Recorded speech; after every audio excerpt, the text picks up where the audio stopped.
It begins in candlelight. Westminster Abbey glows with golden hues as carols rise softly into the December air, that sacred moment where royalty and ritual merge into something serene and timeless. Every camera poised, every flash ready, every gaze fixed on one woman, Catherine, the Princess of Wales. For millions across Britain, this is the start of Christmas. Yet behind her composed smile and effortless grace, a quiet storm brews. This year, the challenge isn't the arrangements, the guest list, or the cameras. It's something more personal, something that strikes at the fragile intersection between duty, compassion, and scandal. A decision that could define her place in the royal family's future and test the image of unity she has spent years building. It is her dilemma, unseen yet immense. What to do about the York princesses? Before we dive in, there's something I need to share with you. Over the past few days, thousands have watched these stories unfold, but most haven't subscribed. If you're one of them, I invite you now to join us. Subscribe to Crownverse so you never miss the next chapter in this unfolding royal history. Each December, the Princess of Wales personally curates the Together at Christmas carol service, her own signature royal project. It's not merely an event, it's a message. The service reflects everything she and Prince William stand for: family, unity, compassion, and continuity. The Abbey, ancient and echoing with history, becomes a mirror of modern monarchy, one built on warmth and quiet dignity. Every guest is hand-picked, every performance chosen with care, every camera angle carefully choreographed to project not glamour, but grace. For Catherine, this is more than royal duty. It's personal, a tradition she's built with authenticity and love. But this year, the invitation list carries a weight unlike any before. Somewhere among the names rests a question that cuts deep. Should Princess Beatrice and Princess Eugenie be invited, the daughters of Prince Andrew and Sarah, Duchess of York, women born royal, but now forever linked to a surname that the institution wishes the public would forget? For Catherine, this isn't simply about seating charts or optics. It's about how to handle guilt by association in a family that can never fully escape its own bloodlines. For years, Beatrice and Eugenie have walked an impossible path, loyal yet distanced, devoted yet detached. They are not working royals, but they remain figures of fascination. To invite them is to risk distraction, their presence a reminder of Andrew's ongoing disgrace, his entanglement in the lingering shadows of Jeffrey Epstein. But to exclude them is to appear cold, unchristian, and divisive, particularly at an event meant to symbolize inclusion and goodwill. Catherine's entire ethos, her public identity, rests on unity, yet unity in this moment could unravel everything.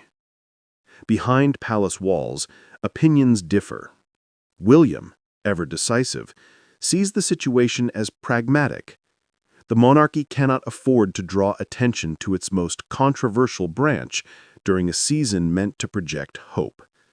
In his mind, the York sisters' presence risks reigniting headlines about their father. Why open old wounds? Better to avoid the spectacle entirely. His reasoning is rooted in optics, strategy, and the long-term preservation of the crown's image, qualities that have become the cornerstone of his emerging leadership. For him, Christmas at the Abbey should be about the future of the monarchy, not the ghosts of its past. But Catherine approaches the question differently. Her instincts are empathetic. She understands the power of symbolism, the quiet force of forgiveness. Exclusion might protect the crown's image in the short term, but it would also deepen the divisions that still linger within the family.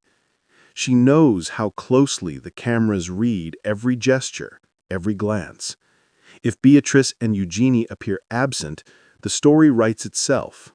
A royal rift, William's hardline stance, the Yorks frozen out. But if they attend, and the focus shifts to their entrance, to the shadow of Andrew, to the whisper of scandal, the warmth and meaning of the event could dissolve into gossip. Every choice becomes a trap. Every option carries risk. This is the burden of royal life. Even an act of kindness becomes a calculation. Even an invitation carries consequence. And so, the dilemma deepens. Some advisors suggest a compromise. The York sisters could attend, but enter quietly, away from the cameras, through a side door. But that, too, poses its own danger. In an age where every smartphone lens can pierce secrecy, there is no such thing as invisibility. If they are seen slipping in discreetly, it will appear as shame. If they are not seen at all, it will appear as exile. Even silence has optics.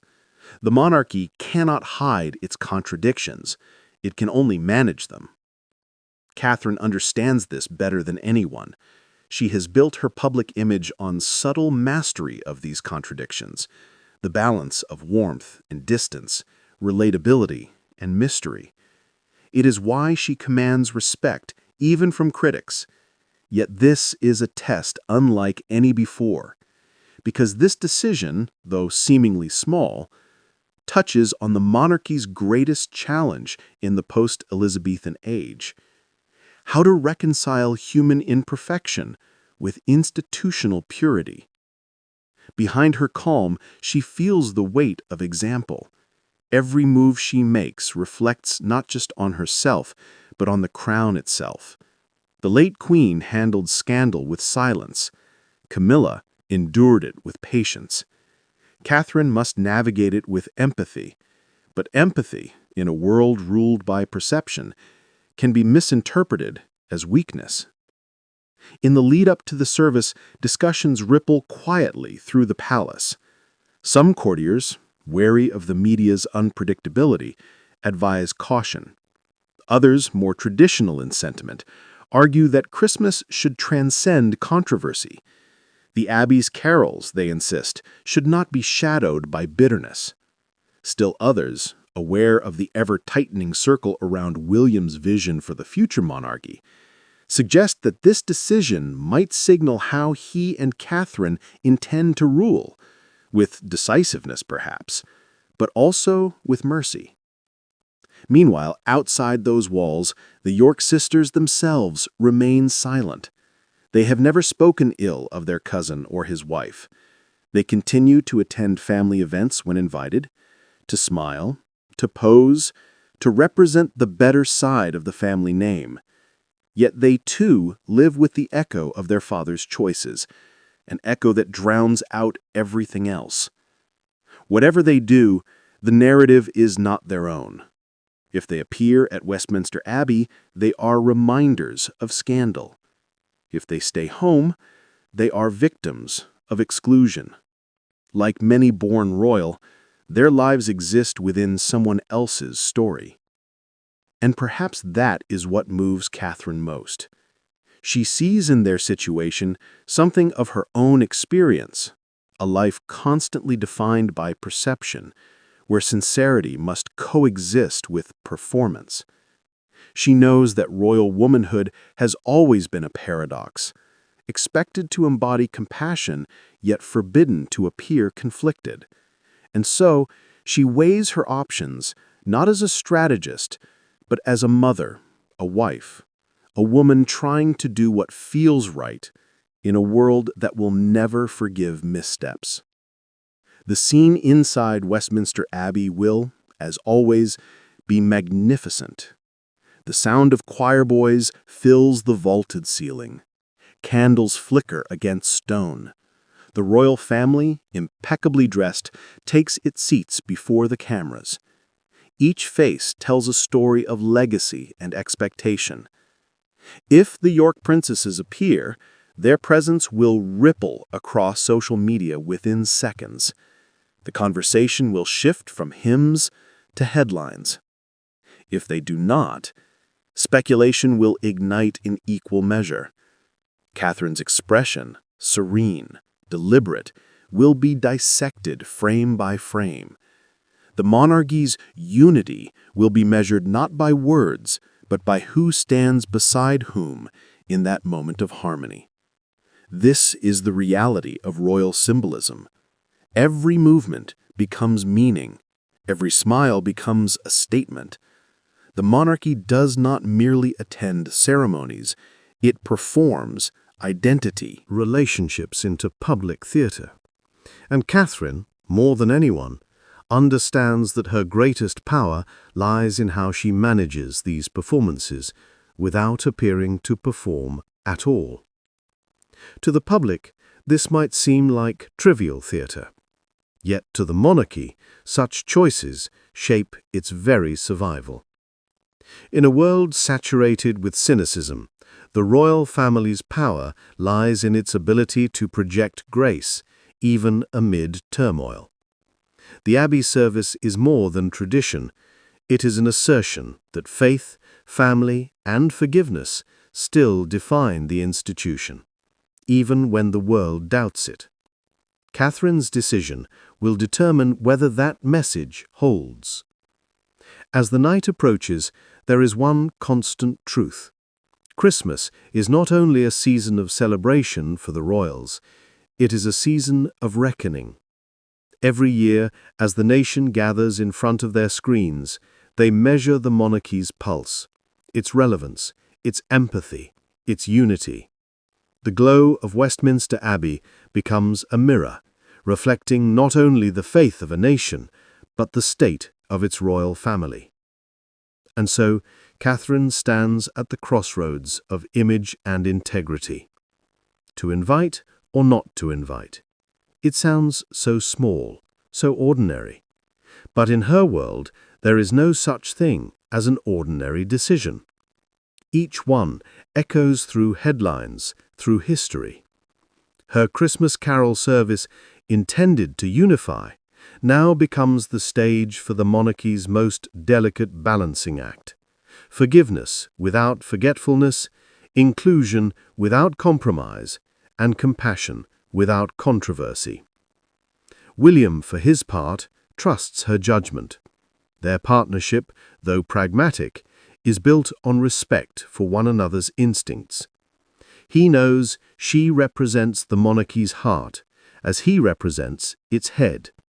Where he guards the institution, she guards its soul. Whatever she decides, it will be done with grace, and that, perhaps, is the only way forward for a monarchy still healing from its fractures. When the doors of Westminster Abbey finally open, the world will watch, the cameras will flash, the music will swell. And whether the York sisters are there or not, the story will be written.